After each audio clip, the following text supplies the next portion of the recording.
Social media పరిచయాలు మోసపూరిత మాటలతో మహిళలను వలవేసి ముంచేస్తున్న ఒక నిత్య పెళ్లి కొడుకు ఉదాంతం సూర్యాపేట జిల్లా హుజూర్ నగర్లో తీవ్ర కలకలం రేపింది.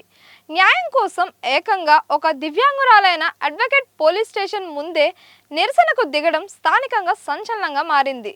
ఇన్స్టాగ్రామ్, ఫేస్బుక్ల్లో పరిచయమైన షేక్ కరీముల్లా అనే కేటుగాడు బాధితురాల్ని ప్రేమ పేరిట నమ్మించి 10 నెలల క్రితం వివాహం చేసుకున్నాడు.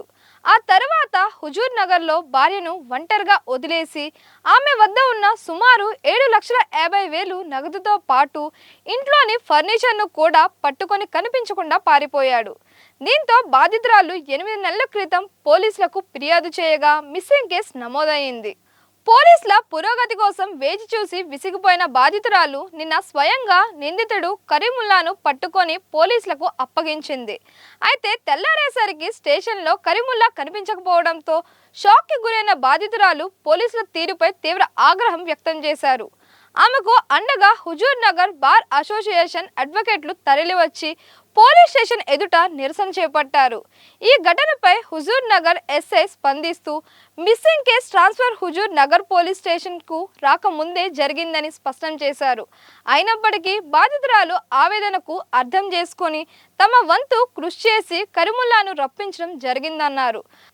రాత్రి వేళలో నిందితుల్ని స్టేషన్లో ఉంచడానికి చట్టపరమైన వెసులుబాటు ఉండదని, అందుకే రాత్రి వారితో మాట్లాడించడం జరిగిందని తెలిపారు.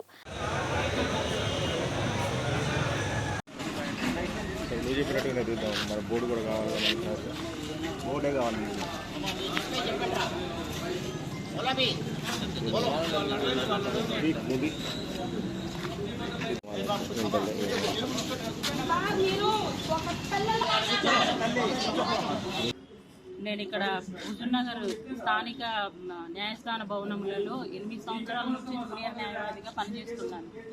నాకు మా సోషల్ మీడియా ద్వారా గుంటూరుకు చెందిన షేక్ కరీముల్లా సన్ ఆఫ్ మస్తాన్ వలీతో పరిచయం అయింది. ఆ పరిచయం కొద్దిగా మేము ఒకే కమ్యూనిటీ వాళ్ళం కాబట్టి ఇద్దరం ఇష్టపడి మా కుటుంబం వాళ్ళ కుటుంబంతో మాట్లాడుకొని నేను గత డిసెంబర్ 2025 28వ తారీఖు కుటుంబ సభ్యుల అంగీకారంతో మా సొంత నివాస గృహంలో నేను అతన్ని పెళ్లి చేసుకున్నాను. పెళ్లి టైంలో అతనికి 7.5 లక్షల రూపాయలు మేము నాతోనే కలిసి ఉంటానంటే మేము నమ్మి ఇల్లు కొనుక్కోవడానికి ఇచ్చాము. అతను ఆ డబ్బులు తీసుకున్నాడు. 2 నెలలు నాతో పాటు ఇక్కడ 40 రోజులు ఉన్నాడు. తర్వాత అతను సాఫ్ట్వేర్ ఇంజనీర్. నాకు ఆఫీసులో పని ఉందని ఫిబ్రవరి 22, 2026వ తారీఖు ఇంటి నుంచి వెళ్ళిపోయాడు. అతను వెళ్ళిపోయాక ఒక వారం పాటు నాకు phone switch off, message contact కూడా లేకపోయేసరికి నేను స్థానిక హుజూర్నగర్ పట్టణ పోలీస్ స్టేషన్లో మిస్సింగ్ కంప్లైంట్ ఫైల్ చేశాను. కానీ అతను 2 నెలలు 3 నెలలు అయినా అతని లొకేషన్ ట్రేస్ కాలేదు, అతను దొరకలేదు. తర్వాత మళ్ళీ అతని ఫోన్ ఒకసారి ఆన్ అయింది. పోలీసులు వెళ్ళి అతన్ని ఎంక్వైరీ చేయడానికి వాళ్ళ ఇంటికి వెళ్ళారు.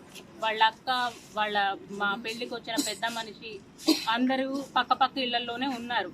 ఉండి నా హస్బెండ్ కరీముల్లా వీళ్ళందరినీ చూసి అతను ఎస్కేప్ అయిపోయాడు. వాళ్ళ అక్క ఎస్కేప్ అయిపోయింది. ఆ తర్వాత అతనికి పెళ్ళయి ఇంతకు ముందే పెళ్లిళ్ళయి ఫేస్బుక్ల ద్వారా ఇలాగే అతను నమ్మించి అమాయక ఆడపిల్లల జీవితాలతో నాశనం చేస్తున్నాడని ఎంక్వైరీలో పోలీసుల ద్వారానే నాకు నిజం తెలిసింది.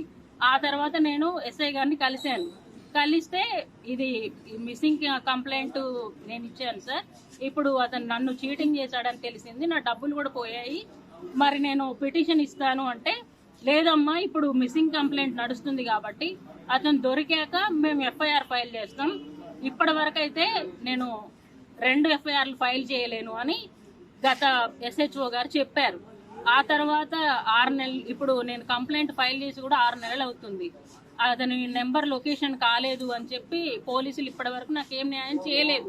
కానీ నేను నా సొంత ప్రయత్నం ద్వారా అతను ఎక్కడున్నాడో తెలుసుకొని నిన్న ఉదయం ఎస్ఐ గారికి ఫోన్ చేసి, సార్ అతను ఎక్కడున్నాడో తెలిసింది, నాకు న్యాయం చేయండి, 2 పోలీస్ కానిస్టేబుల్ని పంపించండి అంటే నేను వెహికల్ అరేంజ్ చేసుకున్నాను. 2 కానిస్టేబుల్ని ఇచ్చారు, నాతో పాటు పంపించారు.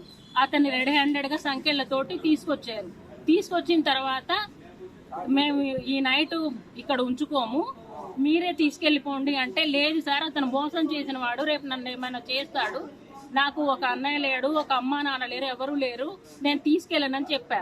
కానీ వాళ్ళు నా సిఐ గారి దగ్గరికి కూడా పోయి చెప్పాను, సార్ నా పరిస్థితి బాగాలేదంటే నేను ఎస్ఐ గారితో మాట్లాడతా అన్నారు. కానీ నేను వెళ్ళిపోయాక అతన్ని ఎవరో మున్నా అనే వ్యక్తికి హ్యాండ్ ఓవర్ చేసి ఖురాన్ మీద ప్రమాణం చేయించి అతను ఎస్కేప్ అవ్వకుండా చూసుకుంటామని చెప్పి అతనికి ఇచ్చి పంపించారంట. తెల్లారి నేను ఫోన్ చేసి వచ్చి, సార్ మరి అతను ఏడి అని అంటే, మా ఇష్టం, మేము మిస్సింగ్ కంప్లైంటే కదా, అతను వెళ్ళిపోయాడు, మీ ఇష్టం వచ్చింది చేసుకోండి అని మాట్లాడుతున్నారు. నాకు ఎస్ఐ గారిని సమర్థిస్తూ సిఐ గారు కూడా అదే సమాధానం చెప్తున్నారు. మళ్ళీ కంప్లైంట్ ఇవ్వండి, తర్వాత పట్టకొస్తున్నామని మాట్లాడు. నాకు న్యాయం చేసే వరకు నేను పోలీస్ స్టేషన్ నుంచి ఇక్కడి నుంచి కదిలే ప్రసక్తే లేదండి. నేను చెప్తున్నాను, నాకు న్యాయం అతన్ని ఎలాగ పంపించారో అలాగ మళ్ళీ తీసుకొచ్చి నాకు న్యాయం చేయమని నేను మీ పత్రిక అభిముఖంగా నమస్కరిస్తూ తెలియపరుస్తున్నాను. మా చెల్లెకి గుంటూరు అనే అతను ఫేస్బుక్ ద్వారా పరిచయం అయ్యిండు. ఫేస్బుక్ ద్వారా పరిచయం అయ్యి పెళ్లి చేసుకుంటా అన్నాడు. వాడికి ఇదివరకు పెళ్ళైన సంగతి నా చెల్లెకి తెలియదు. మేము కూడా పోతామంటే మా చెల్లి అన్నదిగా వాడికి ఇల్లు లేదు, వాకి లేదు, ఎందుకు పోవటం అక్క, ఆయన ఇక్కడికి వస్తున్నాడు, వాళ్ళ అమ్మ వాళ్ళని వాళ్ళ అక్కని మళ్ళీ వాళ్ళ ఊరు పెద్ద మనిషిని తీసుకొచ్చి మాట్లాడి పెళ్లి చేసుకుంటా అన్నాడు. అట్లానే వచ్చిండు, పెళ్లి చేసుకుండు. కొన్ని రోజులు మంచిగానే ఉండు, ఒక నెల 2 నెలలు మంచిగా ఉండు. తర్వాత మా రామపురంలో మా ఇంటికి వచ్చారు, నిద్ర మలుపులకు వచ్చి మా ఇల్లు చూసి మళ్ళీ అక్కడ ప్లేస్ తీసుకుంటామని చెప్పిర్రు. నా చెల్లె అప్పట్లోనే ఇంకా దానికి ఫోన్పే పని చేయట్లేదు. ఫోన్పే పని చేయకపోతే భర్తే కానీ నమ్మి వాడికి నా చెల్లె వేరే వాళ్ళకి వడ్డీకి ఇస్తే ఆ డబ్బులు మళ్ళీ వాడి మొగుడు అన్ని నమ్మి వాడు ఫోన్పే చేపిస్తే ఆ 7,30,000 వేసుకొని పోయి ఇక వాడి ఇంతవరకు పోయింది ఉన్నది కూడా మాకు తెలియదు సార్. ఇంకా ఇప్పుడు రాత్రి మళ్ళీ తీసుకొచ్చి ఆడపిల్లలమైనా కానీ మేము తీసుకొచ్చి పోలీసులకు అప్పచెప్తే పోలీసులు మీరు తీసుకొని పోండి అని అంటే మా వల్ల కాదు, ఆడపిల్లలు మా ఇద్దరికి ఏదో ఒక హానికరం చేస్తాడు, వాడు పెద్ద క్రిమినల్ అని చెప్పినా కానీ వినిపించుకోకుండా వేరే మున్నా అన్న మనిషికి ఇచ్చి పంపించినాం, మసీదులో పడుకోబెట్టిరని చెప్పి మళ్ళీ పోలీసులు మళ్ళీ మా చెల్లెకి ఫోన్లు చేసినామని వేరే లాయర్లకు ఫోన్ చేసినామని అబద్ధాలతోటి మమ్మల్ని మభ్యపెట్టి మళ్ళీ ఏం చేసుకుంటూ చేసుకోండి అని ఎస్ఐ సార్ సిఐ సార్ ఇద్దరు మాట్లాడుతుంటారు. ఇంతవరకు జరిగింది. చెల్లె వికలాంగు, తను ఒక లాయర్నే వాడు మొత్తం బోల్తా కొట్టి మొత్తం ఇది చేసిపోయిండు. వాడు మోసం చేసి అన్యాయంగా, వాడికి కూడా ఒక పిల్లలు ఉన్నారు, ఆయన కానీ నా చెల్లెకి వచ్చి వాడు అన్యాయం చేసి ఇది చేసిపోయిండండి. వాడు మేము మహిళా కమిషన్ని మరియు మానవ హక్కుల కమిషన్ని, హైకోర్టుని, డీజీపీ గారిని కూడా బార్ అసోసియేషన్ నుంచి